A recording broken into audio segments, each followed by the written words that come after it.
안녕하세요, 도연보살입니다. 자, 이 질문을 주신 신도님께서는 예. 이제 맨날 이제 조상신 얘기를 하니까 그래서 이 질문을 주신 것 같아요. 예. 사람은 죽으면 예. 모두 신이 되나요? 하고 질문 주셨네요. 우리가 왜 조상이 없는 사람 아무도 없거든요. 이제 주로 우리가 조상신을 자기를 보호해주는, 어떻게 보면은 돌려서 얘기하면은 수호신이라고 얘기를 해요. 이제 요즘 유튜브가 하도 다양해졌으니까 사람이 죽으면은 조상신이 되면 굉장히 좋겠죠. 근데 사람이 죽으면 다 조상신이 되는 게 아닙니다. 조상은 다 자기를 보호해주고 싶잖아, 그죠? 하지만 다 있는 게 아니에요. 사람이 죽고 나면은 뭐 지옥에 가는 사람도 있을 것이고, 또 사람이 죽고 나면은 이승세계, 이승에 저승에 못 가고 귀신이 돼가지고 여기 떠도는 귀신이 되는 사람도 있을 것이고, 또 사람이 죽고 나면은 말 그대로 또 저승을 가서 저승 세계에서도 직업이 다양해요. 뭐 많이 뭐 닦아가지고 뭐 직업 레벨이 있더라고. 직업이 있어요, 저승에도. 그래서 뭐 저승에 가가지고 상급신이 되는 것도 분도 계실 것이고, 어떤 분도 농사 짓는 분도 있고, 예. 보면 배를 만드는 사람도 있고, 예. 여러 가지예요, 여러 가지. 도수를 받아서 자기 자손한테 오면은 그게 조상신이 되는 거예요, 공부를 해서. 자격증을 따가지고 와야 돼요. 아무나 그 신이 돼서 오는 게 아닙니다. 자기 조상 중에서 그 레벨이 좀 높으면, 공부를 많이 해서 뭐 검판사가 되, 인간으로 치면 우리가 설명을 하자면 이해를 이제 돕기 위해서 이제 저희들이 조상신이다, 그렇게 이야기하는 거죠. 부모님이 돌아가셔도 조상이거든. 일단은 부모님 살아계신다면 산조상, 돌아가셨다면 돌아가신 조상, 그렇게 생각하시면 됩니다. 그리고 이제 예를 들어서 뭐 무슨 장군이다, 무슨 장군이다 이렇게 이제 이름이 있잖아요. 자, 무슨 장군이 돼서 왔구나, 무슨 대감이 돼서 왔구나, 그것도 마찬가지입니다. 저희들이 무속인들이 모시는 무슨 장군, 무슨 대감, 이제 이름을 짓잖아요. 소위 말하면 명패라고 얘기를 합니다. 그런 것들을. 그렇게 돼서 여러 가지 이름이 있는데요. 그거는 이제 우리가 전공이라 이야기, 전공. 어떤 도수를 받아 오셨느냐에 따라서 이름이 지어지는 건데요. 일반인들이 뭐 그렇게까지 깊이 아실 필요는 저는 없다고 보고요.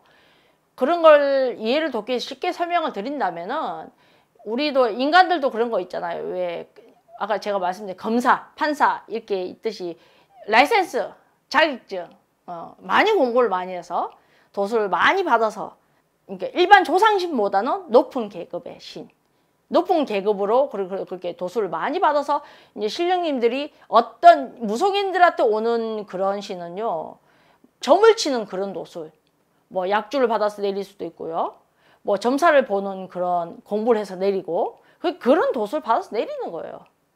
그런 전공을 가지고 공부를 하셔서. 그러니까 운명을 이렇게 길을 가르쳐 드리고, 무속인이 신은 아니거든. 말씀을 전하는 거지. 어떻게 보면 죽은 자와 산 자의 말씀을 전하는 영매의 역할을 하는 것이고, 또 무속인들이 모시는 신이 있잖아요, 그죠? 그 신령님들의 말씀을 전하는 것이고, 중간자의 역할을 통역을 하는 거잖아요, 어떻게 보면은. 그래서 그렇게 도수를 받아서 내리는 그 신을, 신의 이름을 할 적에 받는 거죠. 어떻게 보면 무속인들이 모시는 신은요, 도연보살이 있잖아. 도연보살의 조상님이에요. 저희 신당에 있는 산신 할아버지는. 이해를 하시겠습니까? 네. 도연보살의 조상신이라는 거예요. 조상신 중에서도 장군의 도수를 받아서 내리는 장군신, 또 대감의 도수를 받아서 오신 우리 할아버지, 옛날 뭐 3대 할아버지, 고조 징조 할아버지 중에서 그런 도수를 받아 오신 거예요. 그렇게 이제 도수를 받아 내리는 거고, 일반이나 또 오신 또 있어요.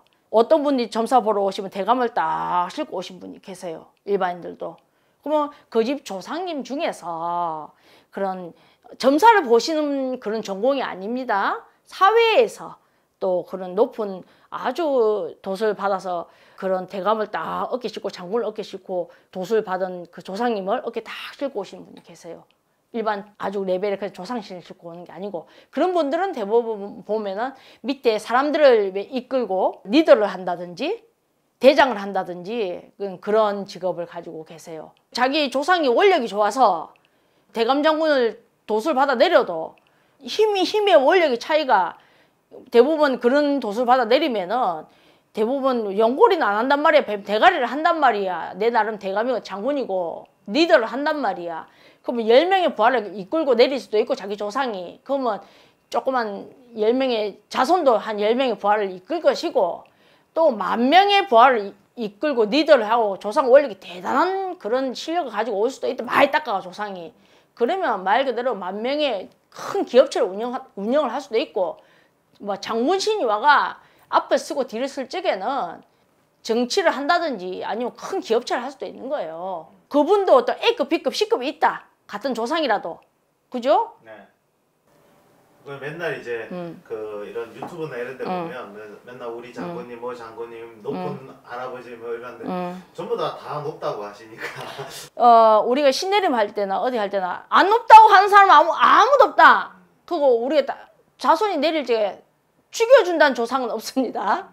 다 살려주고 싶기 때문에.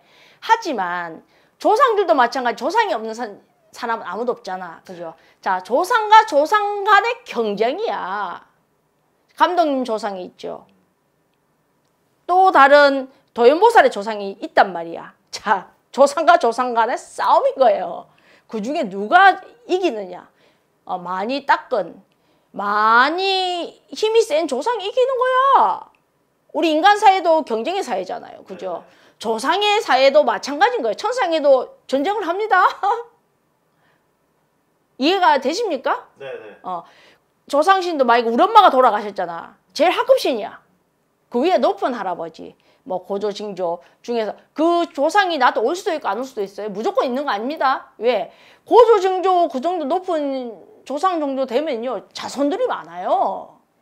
왜? 불러줘야 오는 것이고 나한테 왔다 하더라도 내가 이게 받을 준비가 되고 대우를 해드려야 되는 거야. 안 올 수도 있어요. 하도 밑에서 묻어나가지고 조상이 주무시고 계실 수도 있는 거예요. 그래서 그걸 원리를 잘 이해하셔야 돼요. 그래서 뭐 조상신이 있다고 해서 무조건 자손을 살릴 수 있는 게 아닙니다. 조상은 살리고 싶지. 근데 내 옆에 있는 조상 옆집이 더 힘이 세가지고 나를 때려버리면 끝나는 거잖아. 네, 그렇죠. 계약을 따내려고 하는데 옆집 조상신이 힘이 더 세서 그렇게 계약을 우리 조상은 뺏겨버리는 거야. 같은 업종에 있어서. 또 내 조상은 힘이 좋은데 내 자손이 어리버리할 수 있다는 거야. 그렇죠. 그러면 어떻다? 또 내 자손이 노력을 안 하면 조상은 가지고 왔어.